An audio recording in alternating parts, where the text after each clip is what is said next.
Good morning. So this is the end of our GIS1 digital mapping course. And, I wanted to thank everyone for all the hard work you put in this term.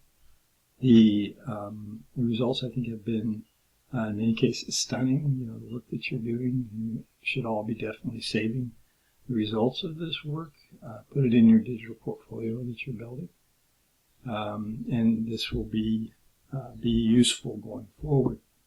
I think that you've learned a lot this term. We've done a lot of things. I think we've done more in this course this term than we have in any other time that I've taught this course. And still, there are some things I wish we could have done that I think would have made it even better. And this maybe is the difference between the quarter system and the semester system. That's kind of, we're hitting up against that limit, the difference between 10 weeks and 15 weeks. But I have some final thoughts, and particularly about the final project.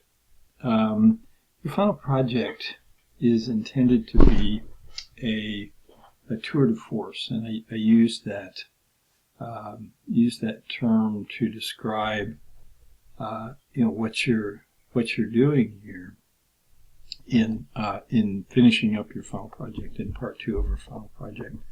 And so a tour de force is a tour through or a chance for you to show your skills that you've learned, and also some of the techniques that you've learned, but also to demonstrate that you can take this tool and investigate something that I hope you care about.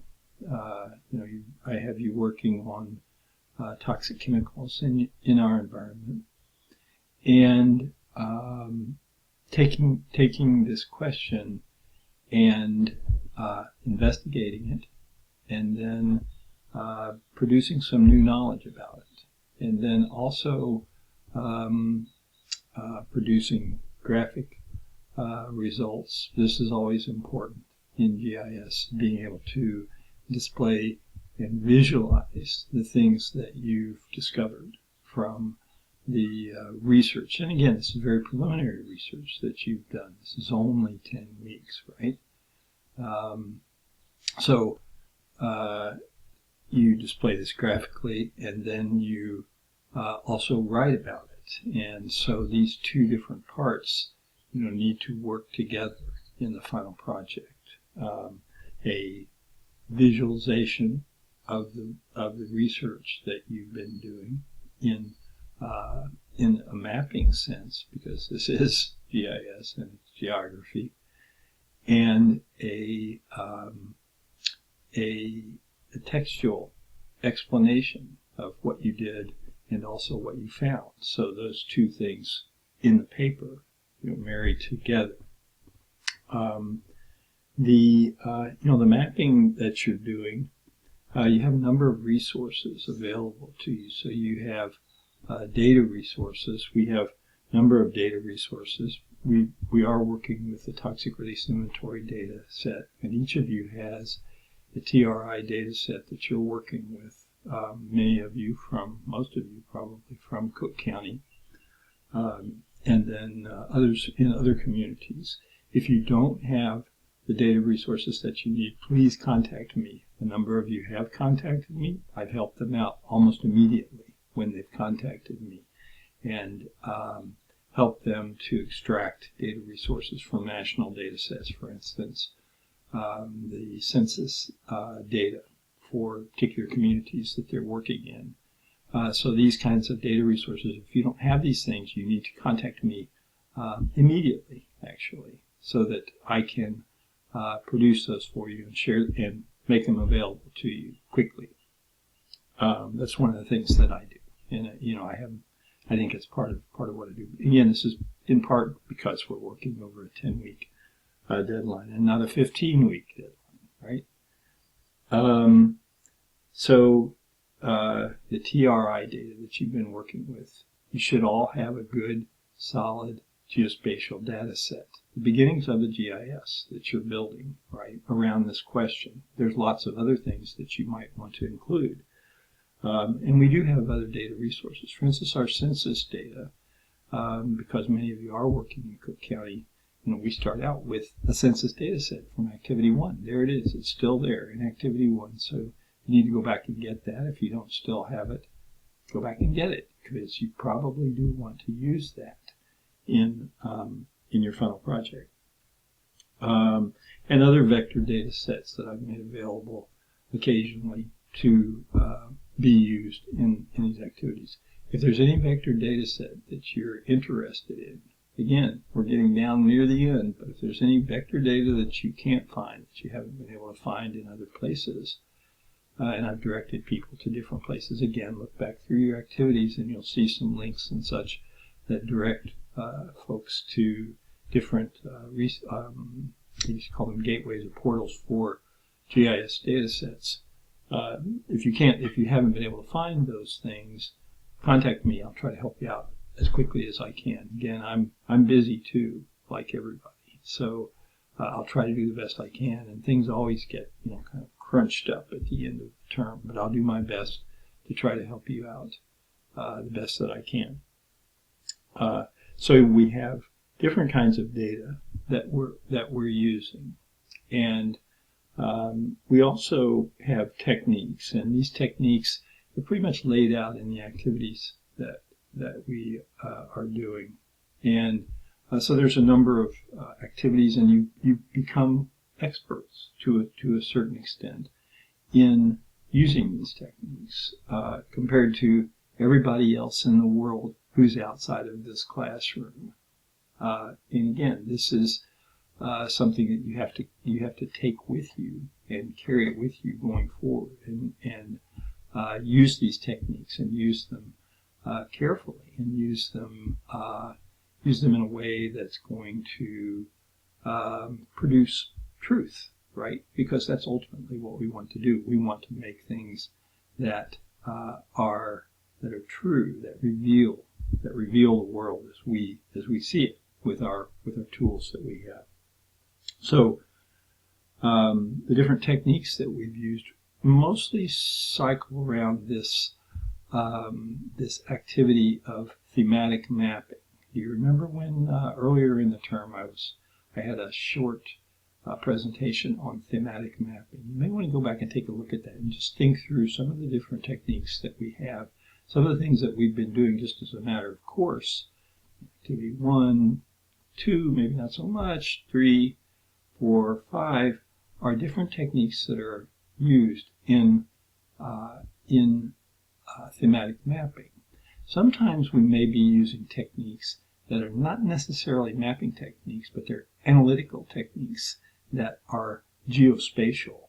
Okay, so for instance, in Activity 3, where we're learning about selection, I didn't have you produce a map. There's a reason for that, because you're using geospatial analytical techniques, but you're using that to produce other information, numerical information, right? Really a fairly simple, answering fairly simple questions about a geospatial data set, using their geospatial characteristics and their relationships to other things. So these techniques, again, these are techniques that you can also use, these types of techniques. So thematic mapping, what did we do in thematic mapping? We did not everything that's possible in thematic mapping, but some of the more important techniques that I believe that we see a lot of, actually, in web mapping and in other places that we see, we see maps both in publications and online. So choropleth mapping, remember that from Activity 1. We did, in Activity 2, we did, and I think this is important, and I still and always will think this is important, the ability to be able to build a GIS data set from scratch, starting out just from scratch. How do you do it? How do you do it? What if you have just a table with a list of coordinates that you've collected from your phone, or pictures even that you've taken from your phone? How do you extract that information and make a GIS data set? Again, these are the kinds of things that we may be doing going forward, right? That you may be doing going forward.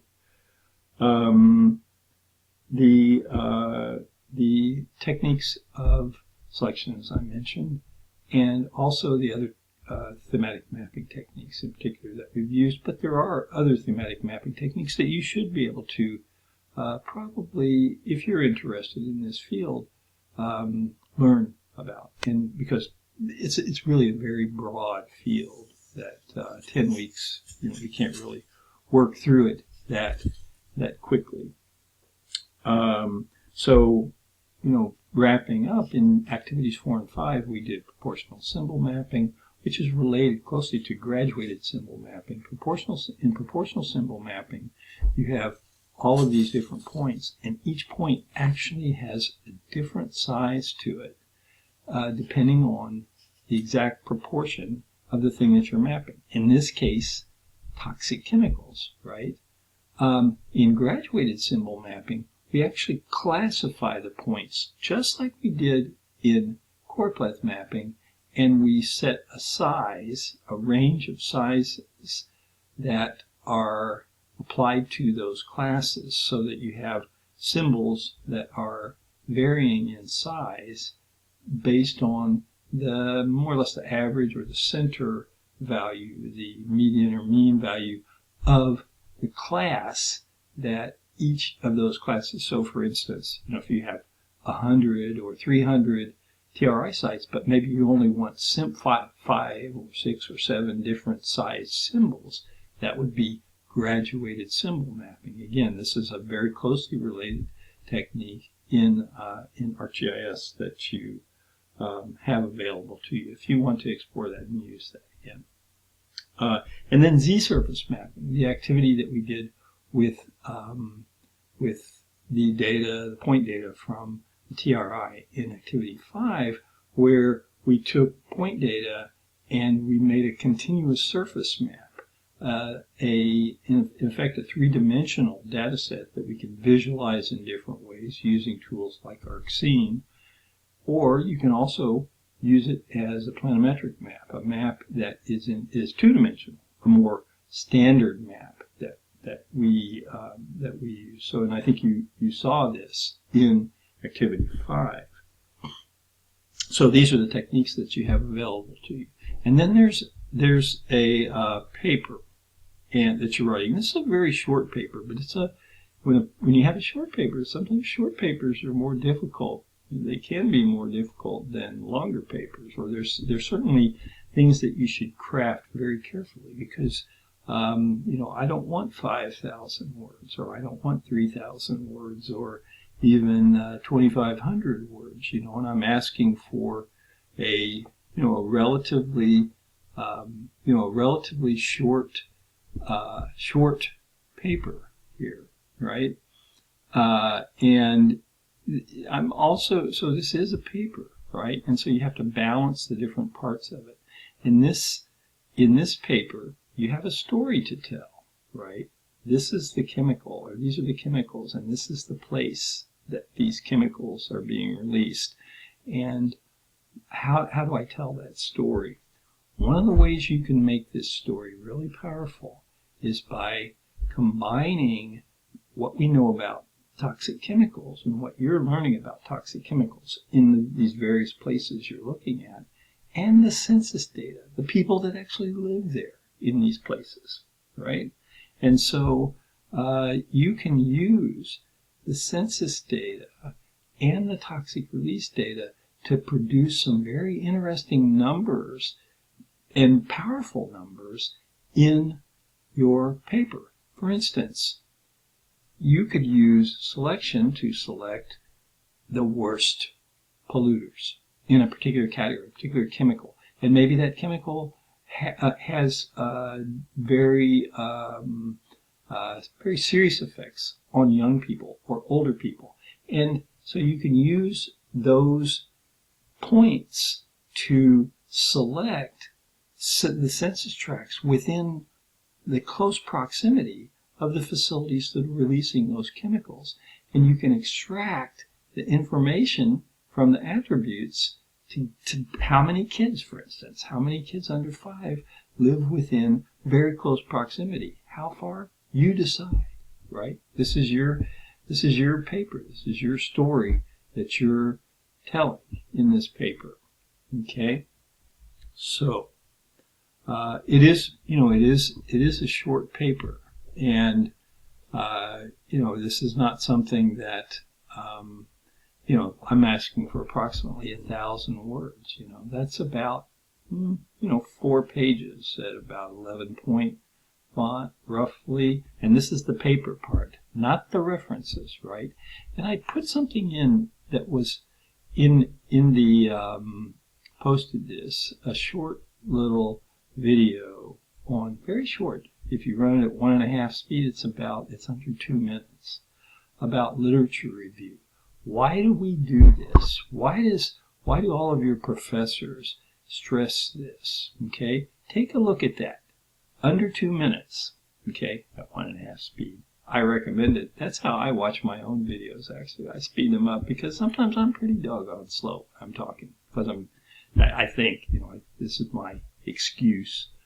It's because I'm trying to think while I'm speaking, and I want to be careful in the words that I use.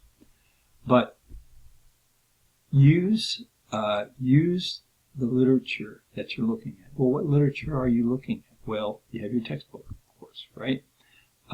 You also have the TRI data.